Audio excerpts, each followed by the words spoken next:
আমার সালা হলো সাইনবোর্ড, এটা যেদিন আমি খুলে ফেলবো আমার ভণ্ডামিও শেষ হয়ে যাবে, টাকা পয়সা আসা বন্ধ হয়ে যাবে। কোন ব্যক্তি যদি কোন বেদাতিকে খানকা বানানোর জায়গা দেয়, মান আহদাসা হাদাসান, কেউ যদি নতুন বেদাত বানায় ইসলামের মধ্যে, অথবা আপনি এক কাটা জায়গা কাউরে লিখে দিলেন, আমার শায়েখ আপনি এই জায়গায় থাইগা থাইগা জনগণকে কিভাবে নষ্ট করা যায় সব কাজ এই জায়গা থেকে পরিচালনা করেন, এক কাটা জায়গা আপনারে দিয়ে দিলেন, এক কাটা জায়গা লিখে দিলেন। এমন ব্যক্তিরে, যেই ব্যক্তি ইসলামের মধ্যে নতুন নতুন জিনিস বানায় ইবাদতের জন্য, মনে করেন একজন সালাওয়ালারে দিয়ে দিচ্ছেন, যিনি সালা গায়ে দিয়ে হাঁটছে 3 দিন আপনার বাসার সামনে, তো হাঁটার পরে আপনি চিন্তা করলেন নারে ভিতরে মনে হয় কিছু আছে, না থাকলে উনি এরকম সালাপুরে আছে কেন, কিন্তু আপনার মাথায় এটা আসে নাই। এই সালাওয়ালারে আপনি জায়গা দিলেন, 5 তলা বাড়িও বানায় দিচ্ছেন, দেওয়ার পরেও ওনার সালাটা গায়ের থেকে খোলার সামর্থ্য হয় নাই। 5 তলা বাড়ির মালিক হয়েছে কিন্তু একটা পাঞ্জাবি গায়ে দেওয়ার সামর্থ্য হয় নাই। কেন হয় নাই জানেন?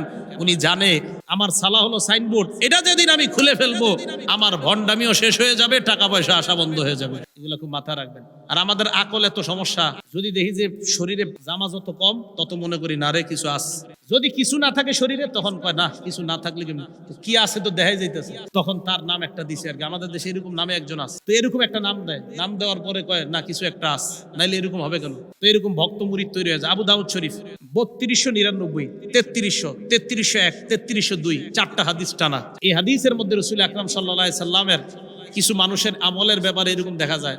নবীজি সাল্লাল্লাহু আলাইহি সাল্লাম এক জায়গায় ভাষণ দিতেছে, একজনকে দাঁড়ায় নবীজি দেখতেছে, এক ব্যক্তি দাঁড়ায় রয়েছে রৌদ্রের মধ্যে, দাঁড়ায় নবীজির ভাষণ শুনে। নবীজি কয় ঘটনা কি, ওই লোক এইভাবে দাঁড়ায় রয়েছে কেন? সাহাবারা বললেন হুজুর উনি মান্নত করছে। কয় কি মান্নত? কয় 1 নাম্বার মান্নত উনি বসবে না। কার? দ্বিতীয় মান্নত করছে হুজুর উনি রৌদ্রের উপর দাঁড়ায় থাকবে, ছায়ার মধ্যে উনি বসবে না। কার? তৃতীয় মান্নত ওয়ালা ইয়াতাকাল্লামা, উনি কথা বলবে না। কার? 4 নাম্বার উনি রোজা রাখছে, কিছু খাওয়াই তো যাবে না।